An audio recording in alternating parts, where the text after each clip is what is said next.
Assalamualaikum warahmatullahi wabarakatuh. Mengenai ini tadi, kalau seorang wanita haid, kebetulan istri saya juga ngajar ngaji di PKY. Ketika dia datang bulan, dia itu suka ragu. Ada sebagian pendapat yang mengatakan jangankan mengajarkan ngaji, duduk di musola aja nggak boleh gitu. Tapi ada juga yang boleh mengajarkan tapi nggak Quran, itu gimana?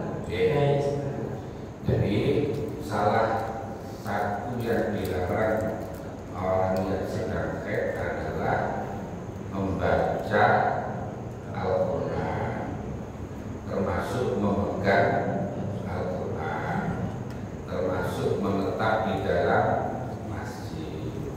Itu sholat, hubungan suami istri, itu tidak boleh. Ya. Tapi bagi orang yang mengajar, mari diniati saja niat zikir, maka boleh. Contohnya ini,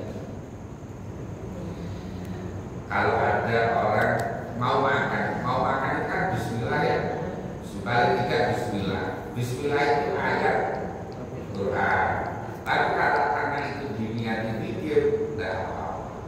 Ada orang meninggal kita bilang Inna lillahi wa inna ilaihi raji'un, itu juga ayat Quran.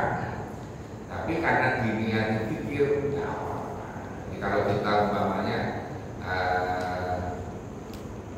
pas rapat, kemudian mari kita buka rapat ini dengan baca Al-Fatihah, ya diniati saja zikir, lalu niat zikir, maka dari ngajarnya tidak apa-apa.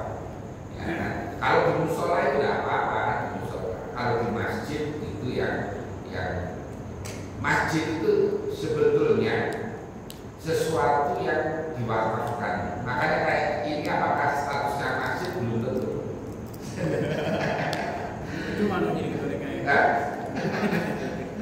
Apalagi kalau yang di mall-mall itu ya, masjid yang di mall-mall itu jelas sebenarnya bukan masjid. Mengapa? Karena itu kalau juragannya ini pemilik mall yang bangkrut itu dijual sama masjidnya kan. Padahal masjid kalau wakaf kan tidak boleh dijual. Makanya statusnya sebenarnya bukan masjid.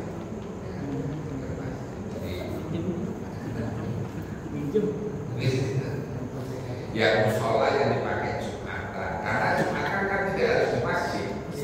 Jumatan itu tidak harus di masjid. Tapi kalau ada masjid ya masjid. Tapi kalau belum ada masjid ya Jumatan. Yang penting di bangunan bukan di lapangan. Ya. Jadi kalau Jumatan itu yang fi'amiyah di dalam beberapa bangunan, bukan di tanah lapang. Kalau sholat id boleh di tanah lapang. Tapi kalau Jumatan harus fi'amiyah di dalam beberapa bangunan. Namanya ada dalam satu komunitas masyarakat masjidnya sedang dibangun, maka sholat